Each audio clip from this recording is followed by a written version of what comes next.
बिस्मिल्लाहिर्रहमानिर्रहीम, अस्सलाम वालेकुम। शहबाज शरीफ साहब ने पहले सुप्रीम कोर्ट में अल्लाह का वास्ता दिया कि जी अहकामात दे दें, असम्बली बहाल कर दें, असम्बली बहाल कर दें, और आज वो कौमी असम्बली में स्पीकर को मुखातिब करके कह रहे थे कि खुदा का वास्ता है वोटिंग करवा दें, खुदा का वास्ता है वोटिंग करवा दें।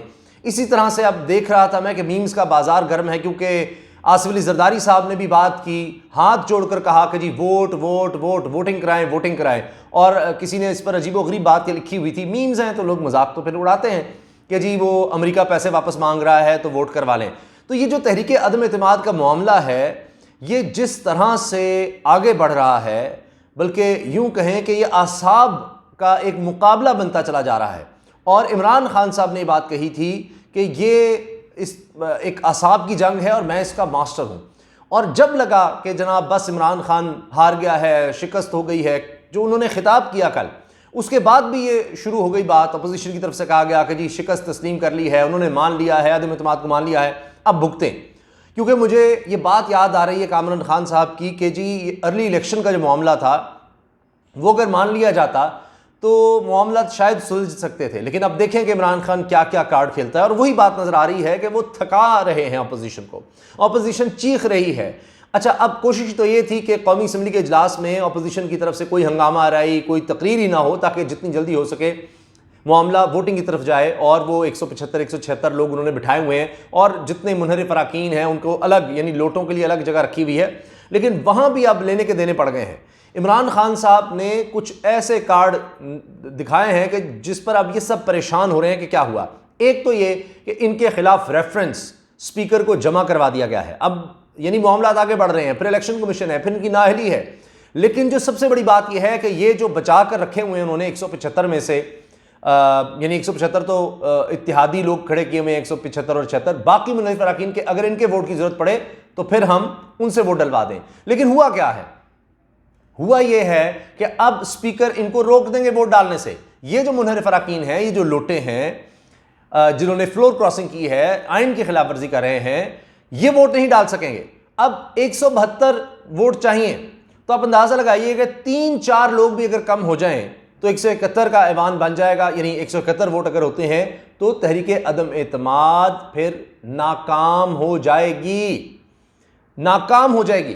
तो अब इसलिए इनको जान पर बनी हुई है कि हमने इतनी मुश्किल से लोग इकट्ठे किए हैं, पता नहीं कहीं कुछ और फोन ना आ जाए, कुछ गेम ना हो जाए, तो लिहाजा फौरी तौर पर वोटिंग करवाई जाए। अभी तक इमरान खान साहब ने एक तो ये मंजूरी दे दी पार्टी के सरबराह के तौर पर इन लोगों के खिलाफ, वरना माजी में ऐसे नहीं होता, तो लोटे किसी भी वक्त काम आ सकते हैं। लेकिन इमरान खान साहब को लगता है कि उन्होंने ये फैसला कर लिया है कि चूँकि अब ये लोटे किसी काम के नहीं हैं, कहीं तो जाकर मुल्क ने आगे बढ़ना है, तो उन्होंने अब रेफरेंस इनके खिलाफ भेज दिया है। और इसमें बताया गया है कि इनको शो कॉज नोटिस भी भेजा था, जिसका उन्होंने कोई तसल्ली बख्श जवाब नहीं दिया। ये जाकर अपोजिशन से मिल गए हैं, नजर आ रहा है पार्टी की बात नहीं सुन रहे। अच्छा, सुप्रीम कोर्ट में अभी तक जो सदारती रेफरेंस है वो भी पेंडिंग है कि इनकी सजा क्या होनी चाहिए, क्या नहीं होनी चाहिए। दूसरी चीज जो इमरान खान साहब ने एक काम किया वो ये कि वो चले गए सुप्रीम कोर्ट में रिव्यू के लिए, कि जो फैसला आया था जिसमें पाबंद किया गया कि 10:30 बजे इजलास बुलाया जाए, 9 तारीख को इजलास बुलाना है, और इसी इजलास में हैरान कुन तौर पर यह कि इसी इजलास में ना सिर्फ ये कि जी तहरीक अदम एतमाद पर वोटिंग होगी, बल्कि नए कायदेवान यानी वजीर आजम का इंतखाब भी इसी सेशन में होगा। तो यह भी एक अजीब बात थी। अब मैंने जो आईनी कानूनी माहिरीन से बात की, वो कहते हैं कि जी इसमें कोई आईनी कदगन तो नहीं है, ये हो सकता है, मगर आइन में ये नहीं है कि जी सुप्रीम कोर्ट इस तरह के अहकाम दे। होता यह है कि अगर अदम एतमाद कामयाब हो जाती है तो फिर सदर के पास एक नोटिफिकेशन जाएगा, स्पीकर उनको लिखेगा, सदर फिर वापस लिखेगा, ठीक है जी बंदा वज़ीर आज़म नहीं रहा, तो अब आप नए कायदेवान के लिए, वज़ीर आज़म के लिए आप वोटिंग करवा लें, इंतखाब करवा लें। लेकिन सुप्रीम कोर्ट ने लिख दिया है कि जी ये इसी वक्त होगा, इसी दिन होगा।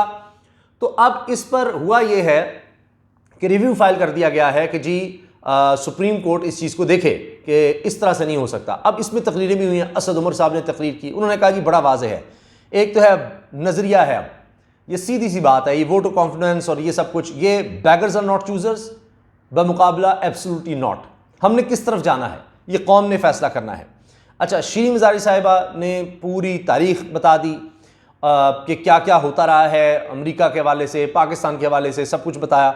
और पहले यह भी हुआ कि स्पीकर असद कैसर से अपोजिशन को बड़ी उम्मीद थी, कहा गया जी स्पीकर असद कैसर जो है वो नाराज़ हैं, वो नहीं आ रहे, और ये जो कुछ हुआ है, जिस आर्टिकल 5 का जो निफाज किया गया और उसकी वजह से सुप्रीम कोर्ट में मामला गया, असद कैसर इसके हामी नहीं थे, ये तो फिर इसी वजह से कासिम सूरी को लाया गया।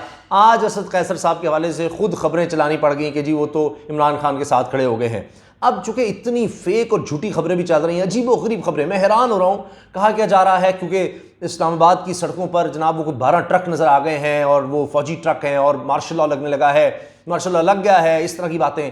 फिर ये कि जी ज़बरदस्ती इमरान खान को बनी गाला से निकाला जाएगा और पता नहीं क्या किया जाएगा। जो खबर चली वो ये है कि जी इमरान खान माफ़ी मांग रहे हैं, इमरान खान कह रहे हैं जी मेरे खिलाफ केस ना बनाए जाएं, मुझे गिरफ्तार ना किया जाए, इस तरह की बातें होने लग गई हैं। यानी इमरान खान अब ये बातें करेंगे, अजीब बात है। यानी ये फ्रस्ट्रेशन में इस तरह से, अब क्योंकि एक डिवाइड क्लियर हो गई है, तो एक तो जिस तरह का रिस्पॉन्स आ रहा है यानी नौजवानों की तरफ से, सोशल मीडिया पर आप देखें, कहा जा रहा है कि पाकिस्तान की तारीख का रिकॉर्ड बन गया है कि इम्पोर्टेड गवर्नमेंट नामंजूर, इम्पोर्टेड हुकूमत नामंजूर, ये जो बाहर से इम्पोर्ट कर रहे हैं, दरामद कर रहे हैं हुकूमत, इसको नहीं मानते। ये अब 10 लाख से ज़्यादा यानी इस पर ट्वीट्स हो रहे हैं, बाकी सारे टॉप ट्रेंड भी ये हैं, कभी पाकिस्तान की तारीख में इस तरह से नहीं देखा गया। तो अब लग रहा है कि इमरान खान को लग रहा है कि वो बहुत ज़्यादा पॉपुलर हो गए, ये मिस कैलकुलेशन हो गई है, जिन्होंने भी ये डील की है, सारा कुछ किया है। तो अब उनका ख्याल था कि इमरान खान बिल्कुल गैर मकबूल हो चुके हैं, कोई नहीं उनके लिए निकलेगा, कुछ नहीं करेगा, वो उल्टा पड़ गया सारा काम। इमरान खान साहब यानी रिव्यू के लिए सुप्रीम कोर्ट में चले गए हैं। अब देखते हैं सुप्रीम कोर्ट इसको टेकअप करती है, क्या होता है इस मामले में, क्योंकि इसका स्कोप बड़ा लिमिटेड होता है, उसी अदालत में जाना है, उन्हीं जजेस ने ये सुनना है। तो अब बड़ा मुश्किल होता है कि वो कोई और इसमें ज़्यादा कोई तफसील में जा सकें, लेकिन अब ये लीगल पॉइंट्स लेकर गए हैं, तो अब देखते हैं कि इसमें क्या होता है। दूसरी चीज़ कि जो अब मुनहरिफ अराकीन या जिनके ऊपर इल्ज़ाम लग रहा है जी ज़मीर का सौदा किया, पैसे लिए, आज ये भी हुआ, बड़े धड़ल्ले से जनाब वो नूर आलम साहब आ रहे थे ऐसे ऐसे करते हुए, और हुकूमती सीटों पर बैठने की कोशिश की, खातून खड़ी हो गई और उन्होंने उनको कहा कि तुम गद्दार हो, गद्दार हो, तो वो फिर बिल्कुल दुबक कर दूसरी तरफ जनाब अपोजिशन के बेंचेस की तरफ चले गए और जाकर बैठ गए। ये चीज़ें होने लग गई हैं। अच्छा, बिलावल साहब ने एक नया पंडोरा बॉक्स खोल दिया जिस पर हमें तफसील से बात करनी पड़ेगी। उन्होंने कह दिया कि हम चाहते तो अदालत से भी नाअहल करवा सकते थे, यानी ऐसे जैसे अदालतें उनकी मातहत हैं, सुप्रीम कोर्ट की तरफ से उनका इशारा, और कहते हैं कि हमें पता है गेट नंबर 4 की तरफ भी, वहाँ भी लोग जाते हैं, हम वो भी कर सकते थे।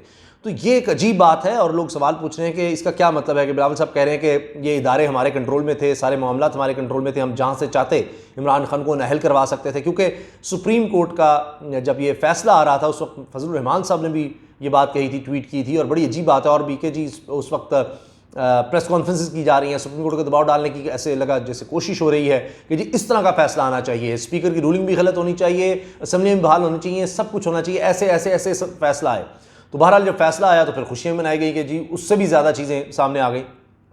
तो अब देखना यह है कि इमरान खान साहब की जो रिव्यू की ये हुकूमत की दरख्वास्त ली है सुप्रीम कोर्ट, इस पर क्या करती है, और ये जो लोटे मुनहरिफ अराकीन हैं इनके खिलाफ कितनी जल्दी किस तरह से एक्शन किया जाता है। तो अब इमरान खान साहब जो सरप्राइजेस दे रहे हैं, यकीन जाने कि सब उस पर हैरान हो रहे हैं। एक तो फौरी तौर पर मुनहरिफ अराकीन का मामला आ गया, रिव्यू में चले गए, यह इत्मीनान के दौरान ये हो रहा है, ये सब इसी दौरान हो रहा है। और कल के खिताब के बाद सबने कहा कि जी खत्म होगी, कहानी खत्म हो गई, लेकिन उन्होंने कहा था कि शहबाज शरीफ के साथ फिर वही होगा, वो शेरवानी नहीं पहन सकेंगे, वो फिर उनके साथ हो रहा है। वो उठकर जा रहे हैं, कुछ समझ नहीं आ रही किसको फ़ोन करूं, कहाँ जाऊं, किससे बात करूं कि फौरी तौर पर किसी तरह से मेरा वज़ीर-ए-आज़म का नोटिफिकेशन हो जाए। लेकिन ये उनके सब्र का भी इम्तिहान लिया जा रहा है, उनके असाब का भी इम्तिहान लिया जा रहा है। तो ये आखिरी गेंद तक जो इमरान खान साहब कहते हैं ये उस तरफ मामले को ले जा रहे हैं, पता नहीं रात 12 बजे तक आगे तक किस तरह जाएंगे। यानी उनके सब्र का पैमाना लबरेज हो रहा है, वो अब कुछ कर भी नहीं पा रहे कि क्या करें।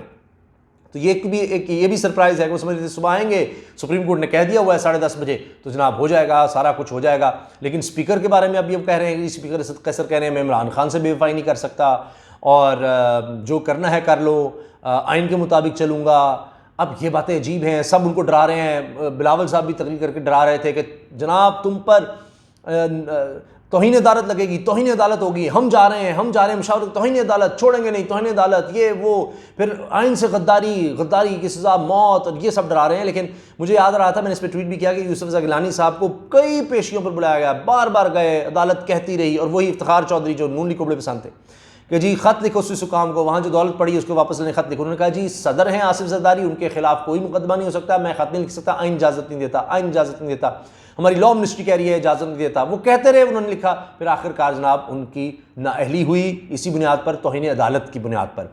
अब असद कैसर साहब भी तैयार हैं, वो अगर ज़्यादा से ज़्यादा ये होगा जी वो कहते हैं तौहीन अदालत लगेगी तो असद कैसर पर लगेगी, जिनकी जिम्मेदारी है हाउस को चलाना।